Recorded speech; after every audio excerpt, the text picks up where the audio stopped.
연구를 합시다. 자, 오늘 미타 제의를 맞이해서요. 오늘은 제가 온라인으로 해드리는 이 스튜디오에서 여러분들하고 서서 법문을 좀 해드리도록 하겠습니다. 오늘의 주제는 대세지 보살님을 저희가 지금까지 좀 많이 다룬 적이 없어서 정명행원 부처님이신 대세지 보살님이 어떤 분인지에 대해서 여러분들하고 한 20분 정도 이야기를 나누도록 하겠습니다. 여러분들 화면을 보면서 같이 좀 이야기를 좀 나누시죠. 자, 우리 아미타 부처님의 여러분들 좌부처는 어떤 분이시죠? 정법명왕불 대비 관세음 보살님이시고 우부처이신 분이 대세지 보살님이십니다. 그러면 우리 대세지 보살님이 어떤 분이신지 여러분들하고 한번 보도록 할게요. 그러면서 대부분 이제 서방극락세계의 보처보살, 이제 이게 조금 잘못된 부분이죠. 일생보처, 한 번만 더 사람 몸을 받으면 부처님이 되시는 분이라고 이렇게 보통은 그렇게 알고 있다라는 거죠. 이제 관세음 보살님과 같이 아미타 부처님의 협시불로서 형상을 띠고 있는 게 이제 이게 사전적인 의미지만 사실은 일생보처 보살이 아니시고 어떠시요? 불가를 증하신 정명행원 부처님이시다. 이렇게 좀 여러분들 알고 계시면 되고요. 그다음에 아미타 부처님의 이제 왼쪽에는 관세음 보살님께서, 오른쪽에서는 대세지 보살님이 계셔서 여기는 이제 아미타 삼존불 이렇게 해야 됩니다.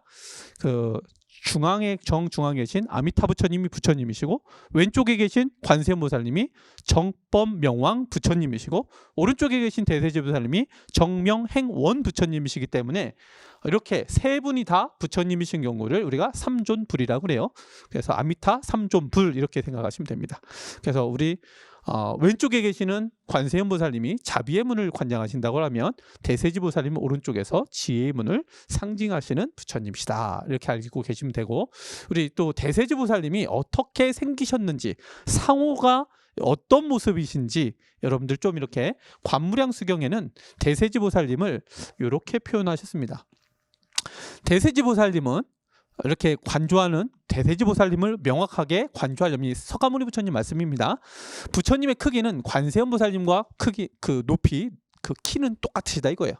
그러면서도 원광의 지름, 그 대세지 보살님 뒤에 있는 원광 큰, 여러분들 조금 이따가 영상을 통해서 한번 보여드릴 건데요. 일단은 쭉 보시면 원광의 지름은 125 유순. 이 유순이라고 1유순 정도는 소 달구지가 하루 동안 가는 거리 16km 정도를 얘기합니다. 또 내지는 250 유순을 비추고 있느니라. 이 원광이 크지막 해가지고 지름이 이 정도나 돼가지고 이런 정도로 멀리 비추고 있다. 이해가 되시죠? 나중에 여러분들 영상 보면서 또 말씀드릴게요. 온몸에서 발하시는 광명은 자마금색. 이 자마금색이라고 하면 그 사금 있잖아요. 여러분들 강가에 있는 사금과 같이 그냥 순금이라고 생각하면 돼. 순금색, 황금색이라고 표현하면 되고, 황금색으로서 시방세계 모든 나라를 비추고 있고 인연 있는 중생들은 다 볼 수 있다. 또 그리고 이 보살님은 한 모공에서 나오는 광명만 보아도 시방세계 무량한 모든 보살님들이 청정하고 미묘한 광명을 볼 수 있느니라. 이 부처님의 모공, 84,000 모공에서 방황하시는 광명만 보더라도 시방세계 무량한 모든 부처님을 다 볼 수 있다. 희귀한 일이죠. 그러므로 보살의 이름은 끝없는 광명, 한량없이 끝없는 광명이라고 해서 무변광이라고도 이렇게 말씀하신다. 또는 지혜의 광명으로서 두루 일체 중생을 비춰, 여기 아주 중요합니다. 지혜의 광명으로서 일체 중생을 비추어서 지옥, 악귀, 축생, 이 사막도의 고난을 여의게 한다. 사막도의 고난을 여의게 하는 위없는 힘을 지니고 있다. 요게 이제 그런 보살입니다. 그래서 큰 힘을 얻으니, 큰 힘을 얻게 하느니, 또 이렇게 해서 대세지라고 큰 힘을 이루게 하는, 얻게 하는 그런 보살님이시고 부처님이시다. 알겠죠? 다시 한번 여러분들 아주 중요한 부분입니다. 두루 일체 중생을 비추어서, 이 지혜광명으로 암이 비추는 곳이 없다라고 하시죠. 비추게 되면 사막도 중생들이 이 고난을 여의게 한다 이거예요. 이런 힘이 있는 분이다. 그래서 대세지 보살님이라고 한다. 이해가 되시죠? 왜 이런 보살명을 쓰시는지. 그러면서도 이제 상호를 좀 구체적으로 보면 보배관은 500가지의 보배꽃으로 되어 있어요. 여러분들 여러분들 불상의 모습을 보면 머리 쪽에 우리 대세지보살님이 쓰고 계신 것을 보배관이라고 그래요. 이 보배관은 5박가지의 보배꽃으로 되어 있고 장식되어 있고 또 하나하나의 보배꽃마다 500의 보배꽃 받침이 있고 또 그 낱낱의 꽃 받침에는 시방세계의 모든 청정한 미묘한 불국토가 광대하게 다 나타나 있다. 여러분들 이렇게 500가지 보배꽃이 있고 꽃받침이 있고 거기에서 나오는 시방세계의 꽃받침에는 시방세계 모든 불국토가 다 그 모습이 다 형상화되어 있다. 그러니까 엄청 큰 부처님의 이 머리 쪽에는 이런 시방복계 모든 부처님의 불국토가 다 장엄하게 그려져 있다. 또한 정수리 6개는 여러분들 여기 정수리죠. 여기 정수리는 홍련화, 붉은 연꽃같이 되어 있으며 찬란한 홍련화같이 되어 있고 그 위에는 보배병이 있는데 이 가장 큰 특징입니다. 우리 대세지보살님의 보배병 지니고 계신 거 보배병이 있는데 이 보배병 안에는 온갖 광명이 가득하고 두루 부처님 일을 놔두고 그러니까 상징적으로 부처님 일을 놔두고 있다. 상징하고 있다. 그래서 이 보배병이 있는데요. 지니고 계신 이 보배병 안에는 한량없는 광명이 있으면서 그 광명이 두루두루 부처님의 불사를 상징하고 있다. 또 이 밖에 여러 가지 몸의 형상은 관세음보살님과 다름이 없다. 그러면서도 이제 여기 또 이제 아주 중요한 부분이 있습니다. 요 보살님이 다니실 적에 이렇게 한 걸음 한 걸음 이렇게 다니실 때마다 시방세계 모든 것이 진동을 한다. 진동하는 곳마다 이제 다니시는 곳마다 500억의 보배꽃이 피고 꽃마다 장엄함이 극락세계와 같다. 그러니까 한 발 뛰시고 한 발 뛰실 때마다 극락세계 연꽃들이 막 피어나는 거예요. 그러면서 시방법계가 육종진동으로 막 울리는. 근데 이 울리는 곳이 어디까지 가느냐? 마군의 성까지 가요. 그래서 시방법계에 있는 모든 마군들이 막 그 자기네 처소가 전부 다 그냥 장엄하게 울린다고. 그러면서도 수행자를 보호하고 마군의 항복을 받을 정도의 위실력을 내시는 게 한 걸음 한 걸음 안에 다 들어있다. 대세지보살님은. 그리고 또 앉으실 때 칠보로 된 국토가 일시에 흔들리는데 이제 앉으셔도 흔들려요.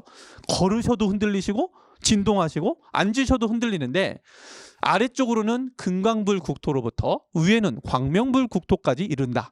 그리고 그 중간에는 무량무수한 아미타 부처님의 분신, 관음보살님의 분신, 대세지보살님의 분신들이 구름같이 극락세계에 모여 허공에 가득하고 연화대에 앉아서 미묘한 불법을 연설하고 고해중생을 제도하신다.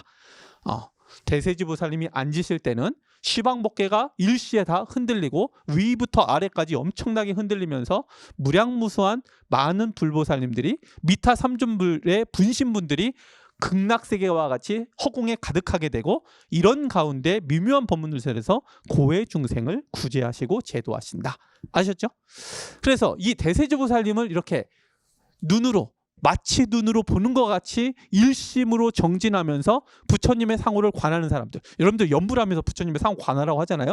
이런 모습을 관하는 분은 헤아릴 수 없이 오랜 아승기 겁통안에 생사 헤매는 죄업자, 업장이 소멸이 되며 또한 다시는 태중에 들지 않아요. 다시는 이제 육도윤회를 안 한다는 거예요. 언제나 모든 부처님의 청정한 미묘한 국토를 논을게 되는 것이며 이건 이제 극락왕생한 상태죠. 부처님 앞에서 수기를 받고 극락세계로 돌아와서는 한량없는 백천의 신비한 힘을 얻게 된다. 이렇게 관하는 분들은 자, 여러분들 지금부터는 우리 관세음 보살님의 왕생정토 본연경이라는 경전을 통해서 대세지 보살님과 관세음 보살님, 아미타 부처님과 석가모니 부처님의 전생담을 좀 이야기를 좀 해드려 볼게요. 왜 우리 관세음 보살님께서는 보타락가산을 중심으로 해서 법문을 하고 계시고 중생구제를 하시는지, 또 대세지 보살님하고는 어떤 인연인지 좀 더 자세히 알 수 있는 구절이 있습니다. 제가 시간 관계상 좀 줄여서 제가 이야기를 좀 드려보면요, 요 경을 설하시는 우리 세종께서 어느 날 이제 법문을 하시려고 많은 불보살님들과 뭐 또 하늘 천신들, 또 인간의 제자분들 하고 이제 앉아 계신 가운데 법문을 막 설하려고 하시는데 어디선가 광명이 나타납니다. 아주 밝고 아름다운 광명이 남선부주와 또 많은 타 불국토를 여여하게 이렇게 비추는데 그 모습을 보고 총지 자제 보살님이 세종께 누가 이 광명을 낸 거며 또 어떤 연유로 이 광명을 냈습니까? 라고 이렇게 여쭙는 장면이 있어요. 그러니까 이제 우리 석가모니 부처님께서는 잠시만 기다려봐라. 이 광명을 낸 사람이 직접 올 것이다. 그러니까 관세음보살님께서 서방정토 극락세계에 계시다가 이 광명을 내시고서 세존이 계신 대로 이제 오게 됩니다. 그러면서 내가 왜 광명을 냈는지를 이제 설명을 하시면서 전생담을 이야기해 주시는 장면입니다. 이해가 되시죠? 그러면서 옛날 어느 시절 이 남선부주가 있었던 아승기 겁전, 이 남선부주가 있었던 시절에 나라 이름이 마열바타. 우리 이제 한국이라는 대한민국이라는 나라처럼 남선부주에 나라 이름이 있었는데 마열바타라는 나라가 있어요. 이곳에 장자가 있는데 그 장자 이름이 바라문의 이름이 장나예요. 그러면서 이제 아버지의 이름이기도 하고 부인이 있어요. 부인이 있는데 마나사라라는 부인이 있습니다. 그리고 이분들한테는 자식이 오랜 동안 없었어요. 그 오랜 동안 없다가 재석천께 열심히 이제 기도를 드려갖고 자식을 가졌는데 그 자식을 가져서 첫 번째 난 큰 아들이 조리라는 아이고 3살 정도 되었을 때 이제 동생이 태어났는데 남동생 이름이 속리입니다. 요 조와 속은 빠르다, 이르다라, 리는 이별이라는 뜻이에요. 그래서 어느 그 점장이가 와서 요 자녀들을 보고 두 아이는 참 잘생기고 유복하게 잘 태어났지만 부모님과는 일찍 헤어질 것 같습니다. 그래서 그걸 액땜하기 위해서 지은 이름이 조리, 빨리 헤어진다, 속히 헤어진다. 그래서 큰형, 형 이름이 조리가 됐고 작은 동생, 이제 동생 이름이 속리가 되었습니다. 이렇게 해서 7살이 될 때까지 그 집안은 아주 유복하게 아버지의 사업도 잘 돼서 이렇게 지나가고 있다가 기근이 찾아왔어요. 우리 코로나19 이 전염병 시대에 우리 어찌하지 못하고 경제적으로 힘든 일을 당했듯이 그때 그 시절에도 기근과 굶주림이 너무 오래되다 보니까 갖고 있는 재산과 먹을 것이 이제 텅텅 비가 되고 이제 가장으로서 아버지가 요 부인과 자녀들이 먹을 것이 없다 보니까 도저히 안 되어서 이제 먹을 것을 구하러 갔는데 지금의 이제 저희로 보면 영취산 같은 그런 산에 진두라는 과일이 아주 이제 많아서 그 과일을 얻어서 요 자녀들과 부인에게 이제 먹고 사는 것을 해결하고자 가게 되면 한 14일이나 걸리고 오고 가는데 오랜 시간이 걸리는 그런 곳을 찾아가게 됩니다. 그리고 이제 아버지가 이제 물러가셨는데 이제 아버지가 가시기 전에 어떤 일이 벌어졌냐면 어머니 되시는 분이 7살 정도 되었을 때 돌아가시게 돼요. 아버지가 이제 기근이 오기 전에 어머니라고 하시는 요 마나 사라라는 분이 자녀를 두고 남편을 두고 이별을 하게 됩니다. 병이 들어서 돌아가시는데 병이 들어 돌아가시기 바로 전에 유언을 하기를 요 두 아들 조리와 속리를 오라고 하면서 이런 말씀하십니다. 너희들이 보리심을 낼 줄 알아야 되고 중생구제할 수 있어야 되는 마음을 낼 줄 알아야 된다. 그 중생구제하는 데는 대비심을 내는 것만큼 중요한 것이 없다. 너희들 꼭 좀 성취하거라. 이렇게 이제 뭔가 도를 얻기 위한 과정의 방편으로 유언으로서 지극한 정성을 담아서 조리와 속리에게 이야기를 하니까 이 조리와 속리가 머릿속에 두었어요. 그리고 나서 이제 얼마 지나지 않아서 이제 혼자 아버지가 키우기 힘드니까 비라라고 하는 부인을 계모를 이제 얻게 됩니다. 이제 새로운 이제 부인을 얻어서 결혼을 하게 되는데요. 그리고 나서 기근이 오게 됐어요. 그래서 이 기근이 온 이 시절을 해결을 하려고 진두라는 과일을 간 아버지가 돌아오질 않아요. 그리고 집안에는 곡식도 없고 먹을 것도 없고 자식을 어떻게 할 수가 없어. 처음에는 이 비라라고 하는 이 계모가 너무 아들한테 잘했어요. 친아들처럼 잘하다가 먹을 것도 없고 너무 힘들어지니까 본인 몸 하나 간수하지 못하니까 남쪽에 있는 섬으로 뱃사공을 통해서 배를 대가지고 나쁜 마음 먹고 가요. 그리고 두 아들만 조리와 속리만 그 섬에다 두고서 조용히 사공하고 둘만 돌아오게 됩니다. 그리고 나서 조리하고 속리는 어머니가 몰래 간지도 모르고 있다가 날이 저물고 몇 날 며칠이 지나서 먹을 것이 없다 보니까 이제 굶주려 죽음에 이르게 되면서 그때 조리라고 하는 요 큰 아들이 마음을 먹기를 이렇게 마음을 먹습니다. 나는 어머니의 가르침처럼 반드시 대비심을 일으켜서 해탈문에 들어서 성취하고 많은 중생을 구제하는 훌륭한 사람이 될 거야. 그러면서 배고픈 사람한테는 부귀를 줄 수 있는 사람이 되기도 하고, 스승이었고 힘든 사람에게는 그런 스승의 역할도 하게 되고, 우리가 지금 알고 있는 32응신으로 나투어서 그들이 곤란한 상황에 같은 모습으로 나투어서 그들의 어려움을 나는 정말 도와줄 거야 라고 하는 그런 대비심을 바탕으로 해서 서원을 세우기 시작합니다. 그리고 또 하나 이제 서원을 세우는 건, 나는 언제나 아버지의 나라를 나는 떠나지 않을 것이고, 나는 어머니가 있는 국토에 반드시 태어날 거야 라는 이런 소원을 세우고 이제는 죽음을 맞이합니다. 마찬가지로 송리도 형을 따라서 먹을 것이 없으니까 이제 굶어 죽게 되는, 그러면서도 이제 장나라가는 아버지가 그 진두라는 과일을 따와가지고 와서 보니까 계모는 있는데 자식이 없어요. 그러면서 계모는 거짓말을 하게 되고, 그 속사정을 친구라고 하는 그 친구가 있어요. 친구. 거기 이제 친구한테 도대체 무슨 일이 있고 아이들 어디 갔느냐라고 하니까 아무래도 뱃사공을 대어서 계모가 남쪽에 있는 섬에다가 놓고 온 것 같아. 그러면서 해안 고도가 막 그냥 절벽같이 이렇게 높게 있는 그런 이제 섬이었던 것 같아요. 그래서 거기를 가서 아버지가 가보니까 자식들이 입고 있던 옷은 있는데 앙상한 뼈만 있고 자식들은 없더라. 그러면서 이제 저 아버지 장나라는 분이 서원을 합니다. 나는 정말로 어렵고 힘든 사람들 구제해 줄 거야. 그리고 나는 속히 성불해서 많은 중생을 제도할 것이고, 나는 남선부주에서 언제나 중생들을 구제하는 설법을 할 거야. 그곳에 반드시 태어날 거야. 이런 이제 서원을 하면서 500가지 서원을 하시는 분이 이제 장나라는 분입니다. 이렇게 하고 이제 관세음 보살님께서 내가 어떤 연유로 이 광명을 놓았는지를 이제 관세음 보살님 말씀을 이렇게 쭉 설명하는 과정이잖아요. 그러면서 이제 마지막으로 이제 관세음 보살님께서 저 장나라고 하는 아버지는 전생에 석가모니 부처님이고 나의 아버지셨고, 또 어머니셨던 분이 바나사라라는 분, 정말로 대비심을 갖고 해탈문에 들어서 성취하라, 중생구제하라라고 알려주신 일찍 돌아가신 어머니가 아미타 부처님이었고, 그리고 조리가 나 관세음 보살이고 송리가 대세지 보살이다. 그러니까 조리하고 송리가 형제였으니까 관세음 보살님과 대세지 보살님은 전생 어느 시절에는 형제였다는 거죠. 그러면서 어머니의 나라에 난 반드시 태어날 거야. 조리가 서원을 했잖아요.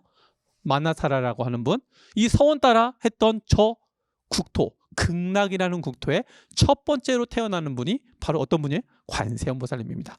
전생에 어머니였던 분을 정대하고서 그 어머님이 있었던 곳을 떠나서, 근데 항상 아버지의 나라에서 나는 살아갈 거라고 그랬잖아요. 거기 어디예요? 남선부주. 우리 석가모니 부처님께서 교주로 계신 이 나라에서 많은 중생 구제를 하고 계신 분이 그래서 관세음 보살님이시고, 서원에 따라 32응신으로 나투어서 많은 중생을 현재 구제하고 계십니다. 자, 인연은 여기서 이제 마치고요. 여러분들 연불산매 속에 있는 대세지 보살님을 좀 함께 보도록 하겠습니다. 자, 지금부터는 여러분들 연불산매 속에 있는 대세지 보살님의 등장하시는 장면을 보실 건데요. 우리 광명만덕 태사부님께서 전생에 가섭존자셨던 건 여러분들 아실 거고, 금생에 이제 불과를 정하시기 위해서 오시고 삼매 현전하시고 삼매 드셔서 대적정 삼매를 드셔서 부처님의 무량광명을 보시고 많은 불보살님들을 보시면서 가르침을 받았는데, 스승으로서 정명행원 부처님 대세지 보살님께서 오셔서 가르침을 주신 대목 몇 구절만 좀 보겠습니다. 아미타 부처님께서 좌우 부처님과 같이 오셔서 뵙는 장면인데, 서방정도 극락세계에 계시는 삼존불님이 오셨다 하면서 인사하라 하면서 세존께서 인사를 시키시는 장면입니다. 그러면서 세 분 다 머리는 다 깎고 계신 모습이고 황금색 장삼에 빨간 대가사 차림을 다 하고 계십니다. 그러면서도 좌보처, 아미타 부처님의 좌보처 정법명왕불 대비 관세음 보살님은 자비가 그처인 부처님이시면서 환하게 웃으셨고, 우부처이신 정명행원 부처님, 우부처이신 정명행원 부처님, 대사지 보살님, 대세지 보살님은 대학자 같은 부처님이셔요. 풍기는 이미지가 대학자 같으시고 3개 마군중을 항복받는 분이다. 여러분 아까 말씀드렸죠? 한 걸음 한 걸음 걸을 때마다 진동이 되고 앉으실 때마다 흔들흔들하고 시방먹개가, 그러면서 마군까지도 항복받는 그런 위실력이 있는 분, 힘 있는 분, 이런 분이 대세지 보살입니다. 이런 대목이 있고요. 그다음에 이제 대세지보살님께서 여의주를 상으로 주신 이제 제목입니다. 대세지보살님께서 제자가 아플 때는 삼매가 약이다. 그러면서 내가 이끌어줄 것이니 다 버리고 건강하거라. 이제 건강을 위해서 밝은 지혜의 빛. 여러분 아까 부처님께서 밝은 지혜의 빛 비춘다고 그러셨죠? 밝은 지혜의 빛을 내 몸에 투입하여 나쁜 습과 기를 뽑아내시고서 또 여기 이제 대세지보살님은 3개 마구니를 항복시키는 위실력이 특별하다. 그래서 힘이 아주 힘이 있으신 부처님 이런 뜻으로 대세지보살님이라 한다고 했죠. 그러면서 대세지보살님은 사부님이 꼭 필요할 때는 이 여의주가 대신 들어줄 것이다. 자, 대세지보살님 사부님이 꼭 필요할 때는 이 여의주가 대신 들어줄 거야. 그러니까 이 여의주, 여러분들 여의주가 뭔지 알죠? 동그랗게 생긴 부처님 그 불상이나 탱화 속에 이렇게 들고 계신 거 알죠? 그 여의주입니다. 그 여의주에는 그 부처님의 위실력이 엄청나게 들어있다는 거죠. 그냥 예사로 보시면 안 된다. 그 제자의 소원이 많을 것이니 이 여의주가 꼭 필요할 때는 쓰게나. 그러면서 여러분들 대세지보살님 공부를 잘하시면 여의주 받으시는 거고, 여의주 받으시면 어떻게 되는 거예요? 소원은 다 성취하게 되는 겁니다. 그죠? 여의주의 모습은 겉과 속이 밝게 드러나 있다. 색이 아주 영롱하고 예쁘다. 그러면서 대세지보살님은 황금빛만 나타내어 투입하시며 항상 건강하라고 하셨다. 사부님들은 좋은 것만 주시는데 죄송한 마음입니다 하시는 이런 대목이고요.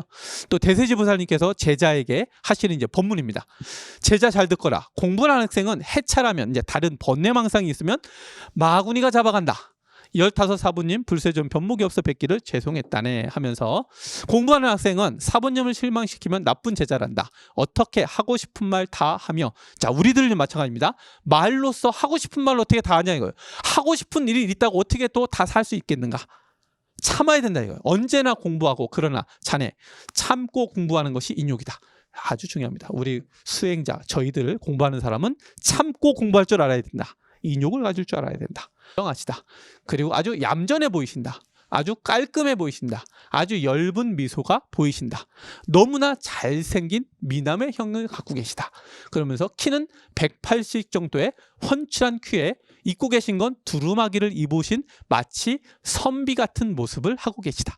이게 대세지보살님께서 인연중생을 구제하는 보살행 하실 때의 모습입니다. 그래서 한 번 정도는 여러분들이 눈여겨보시면 좋을 것 같아서 제가 여기에 소개를 해드립니다.